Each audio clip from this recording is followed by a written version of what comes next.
दुनिया को शांति और मानवता का संदेश देने वाले तथागत भगवान बुद्ध, महर्षि वाल्मीकि जी, संत गुरु रविदास जी, संत कबीरदास जी, गुरु नानक देव जी, ज्योतिबा फूले जी, शिवाजी महाराज, सावित्रीबाई फूले जी, फातिमा शेख जी, साहू जी महाराज, नारायण गुरु, पेरियार ईवी रामास्वामी नायकर जी, डॉक्टर बाबा साहेब अम्बेडकर जी, माता रमाबाई जी, कुशवाहा जी, रामस्वरूप वर्मा जी, कर्पूरी ठाकुर जी, मान्यवर कांसीराम साहब और वीरांगना फूलन देवी जी के चरणों में कोटि कोटि नमन करते हुए मंच पे आसीन आदरणीय भिक्खु संघ और सभी नेतागण और मुरैना की इस धरती पे अलग अलग गांवों से आए हुए माताओं, बहनों और साथियों, सभी को क्रांतिकारी जय भीम, विनम्र नमो बुधाय। मुझे पूरा इस बात का भरोसा है कि आप काफी लंबे समय से बैठे हैं। जिस ट्रेन से दिल्ली से चले भोपाल शताब्दी, सुबह 9 बजे से पहले आने का टाइम है, लेकिन वो लगभग 1:30 बजे हम उससे उतरे हैं, कोहरे की वजह से लेट हुए। वरना हम हर जगह हमेशा टाइम पे पहुंचने की आदत है। तो मैं अंदाजा लगा सकता हूं आप काफी लंबे समय से बैठे हैं। मैं आपके सामने कोई भाषण नहीं दूंगा, मैं आपके साथ बातचीत करूंगा, क्योंकि जो लोग अपने बुजुर्गों का इतिहास नहीं जानते, वो लोग कभी भी इतिहास बना नहीं सकते। इतिहास को जानना बेहद जरूरी है। अगर आप इतिहास को नहीं जानेंगे तो जो समस्याएं आज हमारे सामने हैं, जिन परेशानियों से ये पूरा वंचित समाज और पिछड़ा समाज दुखी है, उसके कारण को अगर नहीं जानेंगे तो फिर आप इलाज नहीं कर पाएंगे। ये बिल्कुल उसी तरीके से है जैसे कोई व्यक्ति अगर बीमार हो जाए और बीमारी के वजह से वो डॉक्टर के पास इलाज के लिए जाए, डॉक्टर को अपनी समस्या बताए, डॉक्टर उससे पूछेगा क्या दिक्कत है तुम्हें, मरीज डॉक्टर को अपनी परेशानी बताएगा। पर आज परेशानी सुनने के बाद डॉक्टर उसकी बीमारी का अंदाजा लगाएगा और अंदाजा लगा के फिर वो दवाई देगा और कहेगा 5 दिन ये दवाई खा लेना, आप ठीक हो जाओगे। मैं आप सबसे पूछना चाहता हूं, अगर 5 दिन दवाई खाने के बाद आप ठीक ना होते तो फिर डॉक्टर के पास वापस जाओगे कि नहीं जाओगे? नहीं, आप ठीक नहीं हुए तो डॉक्टर के पास वापस जाओगे नहीं जाओगे? जाएंगे ना। जब आप वापस जाओगे और बताओगे कि आपने मुझे जो दवाई दी थी मैंने 5 दिन खा ली लेकिन मुझे आराम नहीं लगा, तो उसके बाद डॉक्टर सोचेगा कि जो अंदाजा मैंने इसकी बीमारी का, इसकी समस्या बताएगी, समस्या के हिसाब से लगाया था, इसका मतलब वो बीमारी वो नहीं है, बीमारी इसको कुछ और है। फिर उस बीमारी की कारण को जानने के लिए डॉक्टर आपके ब्लड टेस्ट कराता है नहीं कराता? करवाता है, बिल्कुल कराता है ना। वो कई प्रकार के टेस्ट कराता है डॉक्टर। वो कई प्रकार के टेस्ट इसलिए कराता है ताकि वो ये जान ले कि तुम्हें जो बीमारी है उसका कारण क्या है। और जैसे ही ब्लड की रिपोर्ट आती है, खून की जांच या दूसरी जो जांच होती है, जैसे ही उसकी रिपोर्ट आती है और डॉक्टर को बीमारी का असल कारण पता लग जाता है, उसके बाद जब डॉक्टर इलाज शुरू करता है तो तुरंत पहली खुराक से ही आराम लगना शुरू हो जाता है। हो जाता है कि नहीं हो जाता? तो हमारी बीमारी का जो लोग इलाज कर रहे हैं उन्हें हमारे बीमारी के कारण का पता ही नहीं है, इसलिए हमारी बीमारी का इलाज नहीं हो रहा है। हमारी ओबीसी महासभा के प्रदेश के सेक्रेटरी बोल रहे थे कि हमारे सांसद जी ने नारा दिया था, पिछड़ों को सत्ता की बात की थी और तब से पिछड़े मुख्यमंत्री हैं। देखिए, जाति का मुख्यमंत्री होने से बात नहीं बनती, अगर बन जाती तो फिर आज आप परेशान ना होते। विचार का बात यह है, खून के रिश्ते से बड़ा रिश्ता विचारधारा का रिश्ता होता है। अगर आपका सगा भाई आपका खून का प्यासा हो जाए, आपको दर्द देने लगे, आपके ऊपर हमला करने लगे, तो आप ऐसे भाई से रिश्ता रखोगे, उससे दूरी बना लोगे? दूरी बना लोगे ना। अगर सपोज करो आप जिस कुएं से पानी पीते हैं उस कुएं में कोई मरा हुआ जानवर डाल दे और वो पानी प्रदूषित हो जाए, उस पानी को फिर आप अगर पियोगे तो आप बीमार होगे कि नहीं होगे? बिल्कुल होगे ना। अब बीमार होने के बाद अगर आप उसी जो पानी प्रदूषित है उसी को पियोगे और दवाई भी खाओगे तो आपका इलाज नहीं हो सकता। इलाज तब होगा जब पानी साफ पियोगे, प्रदूषित पानी को छोड़ना होगा। तो आपकी सबसे बड़ी जो बीमारी है वो अंधविश्वास और पाखंडवाद है। आप अगर अंधविश्वास और पाखंडवाद में बने रहेंगे तो आपकी बीमारी का इलाज संभव नहीं है। मैं आपको फिर एक एग्जांपल दूंगा। मुझे पूरे दुनिया में केवल कोई एक ऐसा उदाहरण बता दीजिए कि कोई व्यक्ति गंभीर रूप से बीमार हो जाए और डॉक्टर कहे कि तुम्हारा ऑपरेशन करना पड़ेगा, तुम 200 यूनिट खून का इंतजाम करो, क्योंकि जब तुम्हारा ऑपरेशन होगा तो खून की जरूरत पड़ेगी, आप 20 यूनिट खून का इंतजाम करो। तो मुझे पूरे दुनिया से कोई एक एग्जाम्पल बता दो जिस मरीज का ऑपरेशन होना है, जिसको अपनी जान बचाने के लिए डोनेशन में खून चाहिए, वो ये कहता हो मुझे तो केवल ब्राह्मण का खून चाहिए, या मुझे केवल क्षत्रिय या वैश्य का खून चाहिए, या मुझे केवल ईसाई का या मुस्लिम का खून चाहिए। क्या पूरी दुनिया में कोई एक एग्जाम्पल मिलेगा ऐसा? नहीं मिलेगा ना। यानी जब आपकी जान बचानी है तो आपको पता है कि जानवर का खून इंसान को नहीं चढ़ सकता, जान बचाने के लिए किसी न किसी इंसान का खून चाहिए। तो तब तो आप जाति नहीं पूछते, तब तो जो भी जान बचाने के लिए खून दे दे उसी का खून अपने शरीर में ग्रहण कर लेते हो। लेकिन जब तुम ठीक हो जाते हो, तुम्हारी जान बच जाती है, तो जिस व्यक्ति ने खून देकर तुम्हारी जान बचाई है उसी को आप अछूत कहकर अपने घर से बाहर निकाल देते हो। इसका मतलब यह हुआ कि जाति कुदरत ने नहीं बनाई। अगर जाति कुदरत ने बनाई होती तो अमेरिका में भी जाति होती, इंग्लैंड में भी जाति होती, फ्रांस में भी जाति होती, इटली में भी जाति होती, स्पेन में भी जाति होती, रसिया में भी जाति होती, कोरिया में भी जाति होती, जापान में भी जाति होती, चीन में भी जाति होती, ऑस्ट्रेलिया में भी जाति होती, न्यूजीलैंड में भी जाति होती। जब पूरी दुनिया में जाति नहीं है तो केवल भारत में जाति क्यों है? क्या इस पे चर्चा होनी चाहिए कि नहीं होनी चाहिए कि भारत में जाति क्यों है और जाति किसने बनाई? जाति किसने बनाई और जाति के बनने से किसको फायदा हुआ और जाति के बनने से किसको नुकसान हुआ? जब तक आप इस बात को नहीं समझोगे तब तक आप अपनी समस्याओं से छुटकारा नहीं पा सकते। सबसे बड़ी दिक्कत यह है, मैं मध्य प्रदेश का डाटा देख रहा था आज, जो गूगल पे पड़ा हुआ है, भारत सरकार की वेबसाइट पे पड़ा हुआ है। आपके मध्य प्रदेश के अंदर जो फॉरवर्ड क्लास, जिसको स्वर्ण भी कह देते हैं, कुछ लोग अपर कास्ट कह देते हैं, कुछ वो ब्राह्मणवादी कह देते हैं, कुछ लोग मनवादी कह देते हैं, उन तीनों की जनसंख्या जोड़ लो तो पूरे मध्य प्रदेश की जनसंख्या में 100 में से केवल 5 हैं।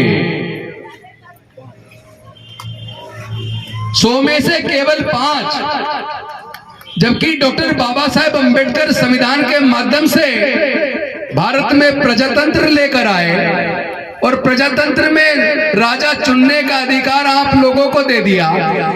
जिसकी जितकी संख्या भारी उसकी उतनी हिस्सेदारी, ये बात मान्यवर कांसीराम साहब भी कहकर गए।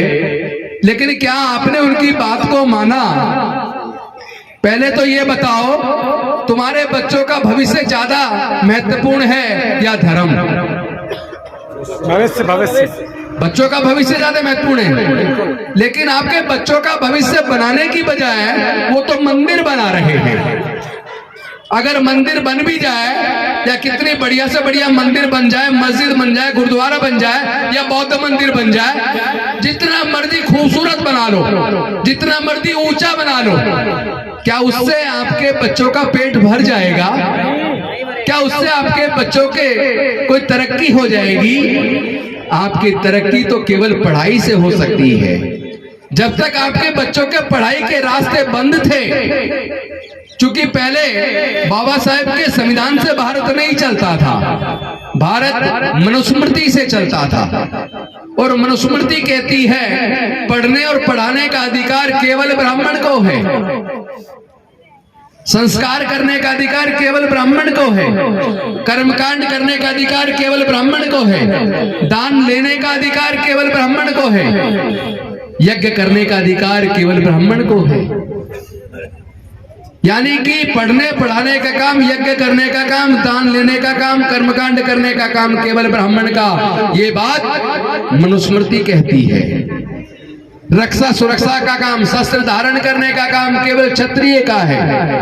व्यापार करने का काम केवल वैश्य का है, और बाकी जो है वो सारे शूद्र हैं। शूद्र को कोई ना पढ़ने का अधिकार, ना संपत्ति का अधिकार, ना सम्मान का अधिकार, ना मानवता का अधिकार।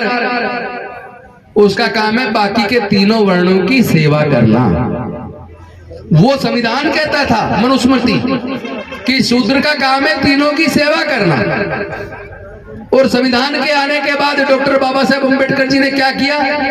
कोई किसी भी जाति धर्म का हो, कोई भी पढ़ सकता है, कोई भी संपत्ति रख सकता है, सबको बराबर अधिकार है, सबको मानवता का दर्जा है, सबके लिए आगे बढ़ने के समान अवसर हैं। इस अवसर पे मैं आपको भारत के संविधान की प्रस्तावना पढ़ के फिर अपने मुद्दे पे वापस आऊंगा। वो प्रस्तावना आप जो किताब दिखा रहे थे, एक बार दिखाना। इसके पहले पृष्ठ पे ही लिखी है और उससे आपको पता चलेगा कि जो बाबा साहब चाहते थे वो सरकारों ने कितना किया और कितना उन सरकारों ने देश की जनता के साथ धोखा किया। इसमें संविधान को जब हमने अंगीकार किया वो तारीख थी 26 नवंबर 1949, और तब भारत की जनता ने इस भारत के संविधान को अंगीकार करते हुए ये कहा था, हम भारत के लोग भारत को संपूर्ण प्रभुत्व संपन्न, समाजवादी, पंथ निरपेक्ष, लोकतंत्रात्मक गणराज्य बनाने के लिए तथा उसके समस्त नागरिकों को सामाजिक, आर्थिक और राजनीतिक न्याय। ये सामाजिक न्याय का मतलब समाज में सब बराबर, क्या सब बराबर हो गए? आर्थिक न्याय का मतलब पैसे में, अर्थ में, पैसे में सब बराबर, क्या सब बराबर हो गए? राजनीतिक न्याय, राजनीतिक न्याय का मतलब हो गया कि सत्ता में सबकी भागीदारी, क्या सबकी भागीदारी हो गई? और उसके बाद विचार, अभिव्यक्ति, विश्वास, धर्म और उपासना की स्वतंत्रता। यानी आप अपनी क्या बात रखना चाहते हैं, क्या आप सोचते हैं, आप किसकी पूजा करना चाहते हैं, किस धर्म को मानना चाहते हैं, किस में अपनी आस्था रखना चाहते हैं, इस बात की आजादी भी जनता को ये संविधान देता है। लेकिन क्या आज ऐसा हो रहा है? आज तो कानून बनाए जा रहे हैं कि आपको किस में आस्था रखनी है, पहले डीएम से परमिशन लो। भारत का संविधान कहता तुम्हारी मर्जी है, जिस मर्जी में आस्था रखो। लेकिन आज सरकारें कर रही है कि नहीं, आपको किस में आस्था रखनी है, पहले डीएम से परमिशन लो। डीएम कौन होता है? क्या डीएम या राज्य सरकारें भारत के संविधान से ऊपर हैं? और इसके बाद संविधान कहता है कि सबके साथ साथ प्रतिष्ठा और अवसर की समानता। क्या सबका समाज के अंदर समान प्रतिष्ठा है? सबको बराबर सम्मान मिलता है? क्या सबके लिए आगे बढ़ने के समान अवसर हैं? क्या सबके लिए नौकरी के समान अवसर हैं? क्या सबके लिए पढ़ाई के समान अवसर हैं? मैं इसको पूरा क्या पढ़ूं? मैं बस इतना कहना चाहता हूं कि अभी तो जो प्रस्तावना के अंदर भारत के संविधान की प्रस्तावना में जो बात तय की थी कि हम जनता को ये सब दिलवाएंगे, ये तो मिला नहीं और भारत के संविधान को खत्म करने की साजिश तैयार हो गई। कैसे तैयार हुई? वो ऐसे तैयार हुई कि डॉक्टर बाबा साहेब अम्बेडकर जी ने हमारी हजारों साल की गुलामी तो तोड़ दी।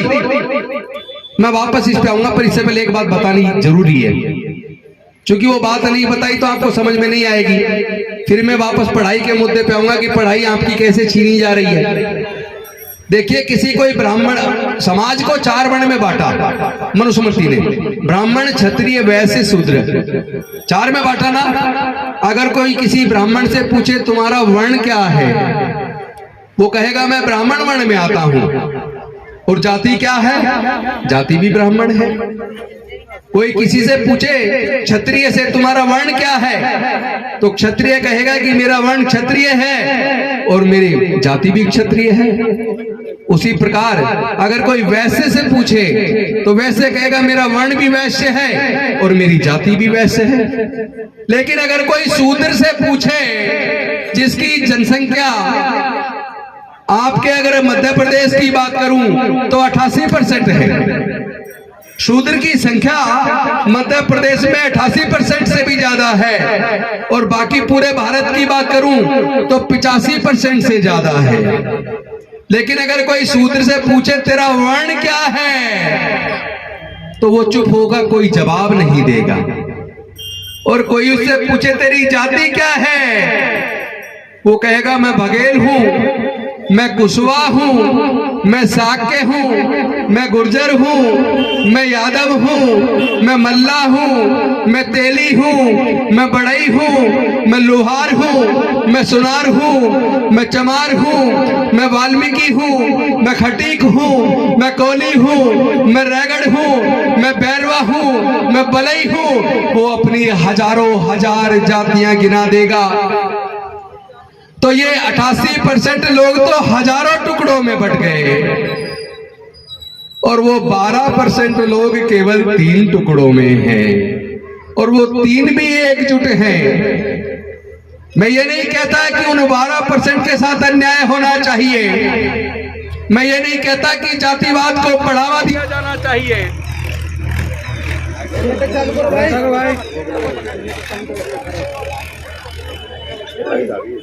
इसके बिना भी बोल सकते हैं।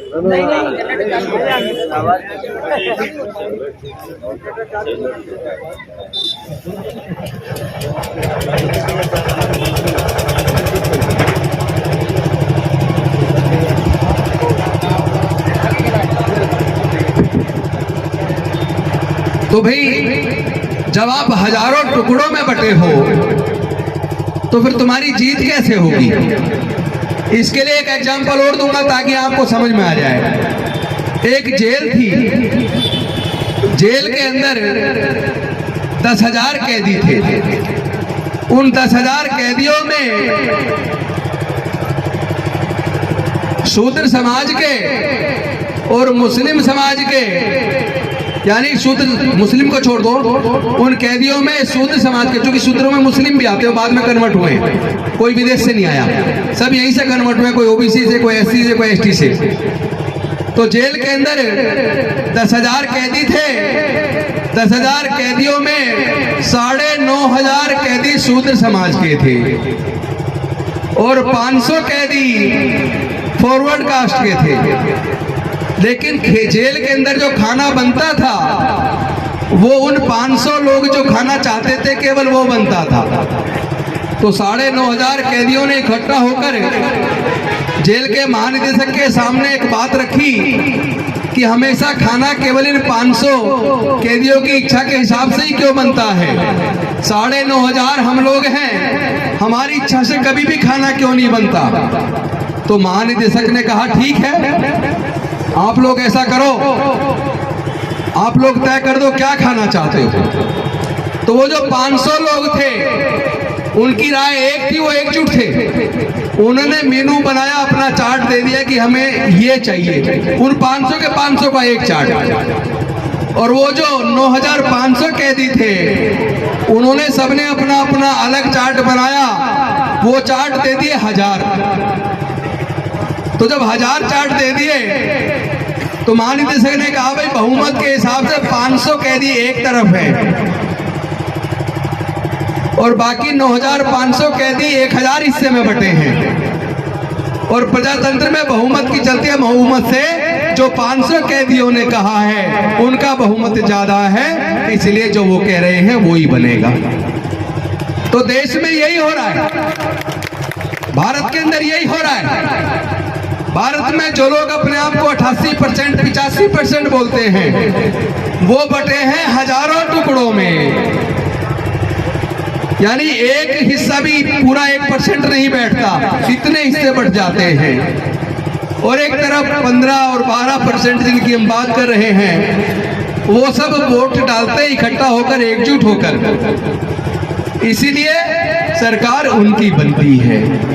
जो केंद्र में आज सरकार है, आपको पता होना चाहिए उनका वोट 40% से भी कम है। उनका वोट केवल 35% के आसपास है, लेकिन फिर भी 65% वोट वाले सत्ता से बाहर हैं और 35% वोट वाले सत्ता के अंदर हैं। तो जब तक हम सच को जानेंगे नहीं और सच को मानेंगे नहीं, तब तक इस समस्या का समाधान नहीं हो सकता। अब मैं वापस आता हूं पढ़ाई वाली बात पर। डॉक्टर बाबा साहेब अम्बेडकर जी ने हमारे पढ़ाई के रास्ते खोल दिए, हमें सबको वोट का अधिकार भी दिला दिया, हमें सबको संपत्ति का अधिकार भी दिलवा दिया, शिक्षण संस्थानों में रिजर्वेशन भी दिलवा दिया, नौकरी में रिजर्वेशन भी दिलवा दिया, और तो और राजनीति में रिजर्वेशन दिला दिया। सोचो अगर डॉक्टर बाबा साहेब अम्बेडकर ये रिजर्वेशन की व्यवस्था ना करते तो क्या हम लोग पढ़ पाते, क्या मैं वकील बन पाता? अगर बाबा साहेब रिजर्वेशन की व्यवस्था ना करते तो क्या मैं एमएलए बन पाता? और एमएलए नहीं बन पाता तो क्या मैं मंत्री बन पाता? मैं अगर सरकार में 2 बार मंत्री बना तो केवल डॉक्टर बाबा साहब अम्बेडकर जी ने जो रिजर्वेशन की व्यवस्था की, मैं उसकी वजह से मंत्री बना। तो हमें पहले तो सच को जानना चाहिए कि हमें जो कुछ मिला है डॉक्टर बाबा साहब अम्बेडकर की कुर्बानी की वजह से मिला है। उन्होंने अपने 4 बच्चे गंवा दिए। उनके 4 बच्चे कुपोषण की वजह से बीमार होकर मर गए। जवानी में उनकी पत्नी माता रमाबाई चली गई।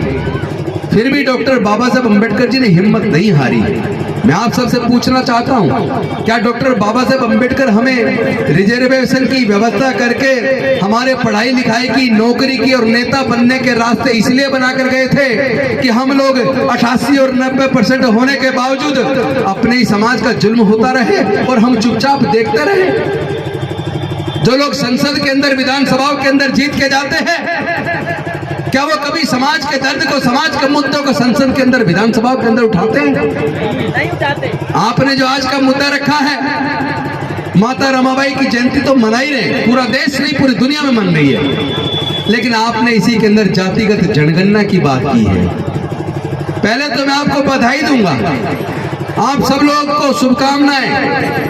कम से कम बिहार के अंदर, बिहार पहला राज्य देश का बन गया जहां कल से जातिगत जनगणना शुरू हो गई है। इसका फायदा क्या होगा? जब जाति की गणना होगी तो बिहार के अंदर अलग अलग जातियों के लोग उनकी सामाजिक स्थिति क्या है, उनकी आर्थिक स्थिति क्या है, उनकी शैक्षणिक स्थिति क्या है, जब इस बात का पता चलेगा तो वहां की सरकार फिर उनके विकास के लिए कैसे उनको आगे लाया जाए, कैसे मुख्य धारा में लाया जाए, उनके लिए योजना बनाएगी। और एक और जानकारी आपको दे दूं, सुप्रीम कोर्ट का एक जजमेंट है जो रिजर्वेशन प्रमोशन के रिजर्वेशन के बारे में है। वो ये कहता है कि सरकारों को सर्वे करवाना चाहिए।